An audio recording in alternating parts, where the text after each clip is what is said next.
Picture का dialogue है, एक बार मैंने कमिटमेंट कर दी तो मैं खुद की भी नहीं सुनता। ये डायलॉग मोदी जी बोलते हैं और चरितार्थ भी करते हैं। एक बार उन्होंने कमिटमेंट कर दी तो वो खुद की भी नहीं सुनते हैं। लेकिन कमिटमेंट देश के मजदूरों से, देश के किसानों से, महिलाओं से, युवाओं से, बेरोजगारों से, गरीबों से नहीं, कमिटमेंट अदानी और अमेरिका से।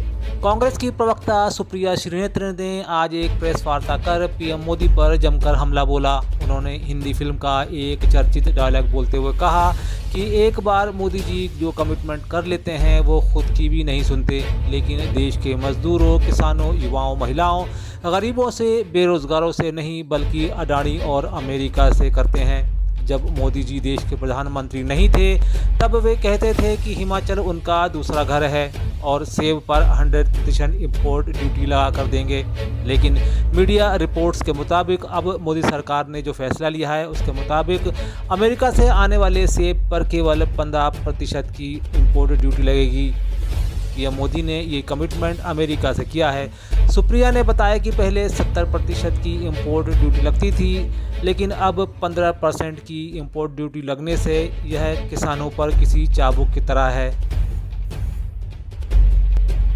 जब मोदी जी देश के प्रधानमंत्री नहीं थे तो मोदी जी कहते थे हिमाचल उनका दूसरा घर है, और सेब पर, वॉशिंगटन एप्पल जो अमेरिका से हम इंपोर्ट करते हैं, आयात करते हैं, सेब पर वो 100% इंपोर्ट ड्यूटी लगा देंगे।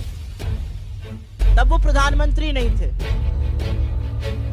ऐसी बातें कहते थे। लेकिन प्रधानमंत्री बनने के बाद रिपोर्ट्स के अनुसार G20 के वक्त पर हमारी सरकार ने यह निर्णय लिया है, केंद्र सरकार ने, कि वॉशिंगटन एप्पल पर जो सेब हम अमेरिका से इंपोर्ट करेंगे, आयात करेंगे, उस पर सिर्फ और सिर्फ 15% इंपोर्ट ड्यूटी लगेगी। इंपोर्ट ड्यूटी 70% से काटकर 15% पे ले जाया जाएगा। ये कमिटमेंट मोदी जी ने अमेरिका को करी। जम्मू कश्मीर की नेता महबूबा मुफ्ती ने भी इसे लेकर बड़ा बयान दिया है। मुफ्ती का कहना है कि केंद्र का यह फैसला यहाँ के सेब की खेती करने वाले किसानों की गर्दन पर छुरी चलाने जैसा है। पता है पेस्टिसाइड कितने महंगे हैं, फर्टिलाइजर कितना महंगा, हमारा जो फ्रूट तैयार होता है वो कितना महंगा, उसके बाद ट्रांसपोर्टेशन के खर्चे। तो ऐसे में इस किस्म का ये जो 35% से लेके 15% इम्पोर्ट ड्यूटी करना अमेरिका के सेब पे, मैं समझती हूँ ये सीधे इन्होंने जम्मू कश्मीर के लोगों पे, फ्रूट ग्रोअर्स के गले पे इन्होंने सीधे छुरी चलाई है। वहीं फारूक अब्दुल्ला ने भी इसे लेकर अपनी प्रतिक्रिया दी है। इन सब पे इसका असर पड़ेगा। हम लोग सेब प्रोड्यूस करते हैं, मेजर इकोनॉमी हमारी हुआ है, और वॉलनट भी पहले भी इनने ये किया था, अमेरिका से आते थे। आज इनने फिर से ये कंसेशन अमेरिका को दिया है। इसका मतलब ये है कि अमेरिका को खुश करने के लिए वो यहाँ के ग्रोवर्स को मारना चाहते हैं। हिमाचल में कुदरत के कहर के चौतरफा हाहाकार के बीच कांग्रेस की राष्ट्रीय महासचिव प्रियंका गांधी यहाँ पहुंची। अपने दौरे के दौरान उन्होंने कहा कि प्रधानमंत्री मोदी आपदा के वक्त प्रदेश के साथ राजनीति न करें। अगर केंद्र सरकार राष्ट्रीय आपदा घोषित करती है तो इससे प्रदेश को बहुत राहत मिलेगी। प्रियंका गांधी ने इससे पहले सुबह कुल्लू और मनाली में आपदा प्रभावितों से बात की और उनका दर्द जाना। इसके बाद वे मंडी के पंडोह पहुंची, जहां जुलाई महीने की भारी बारिश के दौरान डैम के पानी ने लोगों के घरों और उनकी उपजाऊ जमीन को बर्बाद कर दिया था। हमारी तरफ से जो प्रदेश सरकार का है, प्रदेश सरकार की तरफ से तो खूब प्रयास हुए हैं, वो हम जानते ही हैं।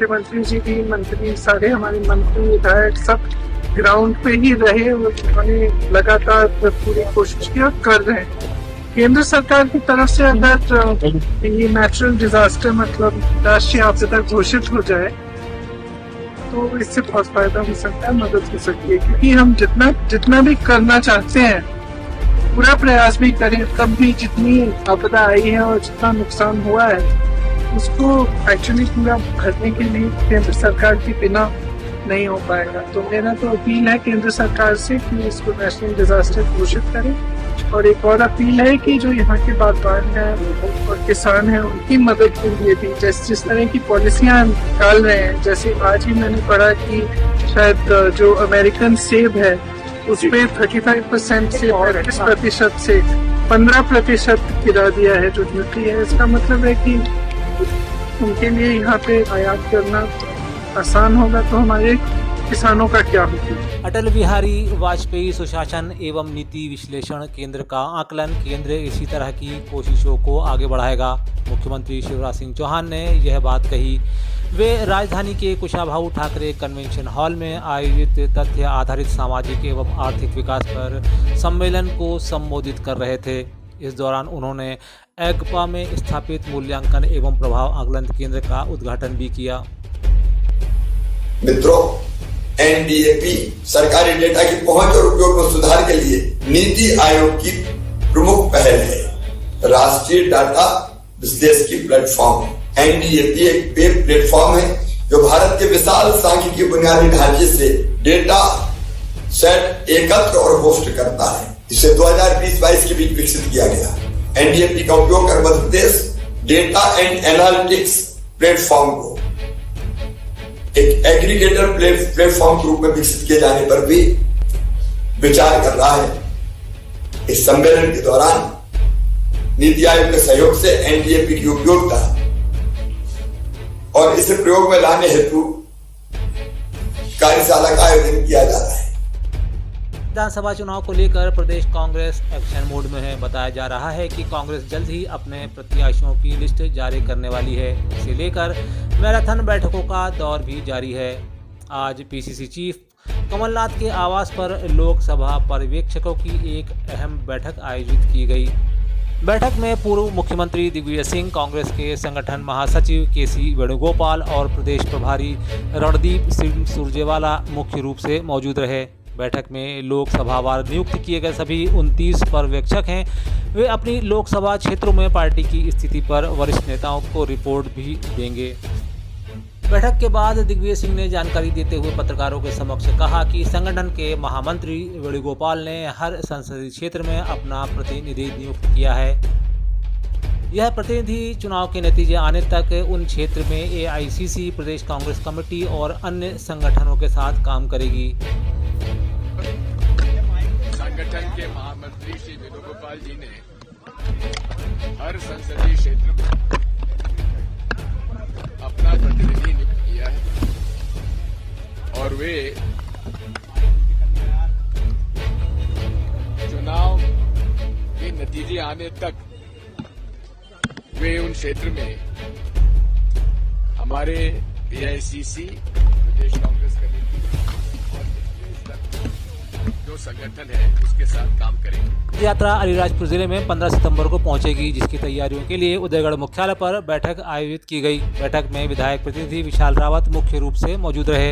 इस दौरान बैठक में जिला पंचायत सदस्य मांगीलाल चौहान, मुकाम सिंह डावर, महिला मोर्चा जिला अध्यक्ष भावना नागर, जनपद पंचायत अध्यक्ष प्रतिनिधि कन्हैयालाल नलवाया, राजू मुवेल मंडल अध्यक्ष, युवा मोर्चा जिला उपाध्यक्ष गौरव जैन, युवा मोर्चा मंडल अध्यक्ष हिमांशु सोनी, युवा मोर्चा जिला राजेश चौहान, युवा नेता राहुल राज गहलोत, उप सरपंच, सरपंच, वरिष्ठ भाजपा नेता और कार्यकर्ता उपस्थित रहे।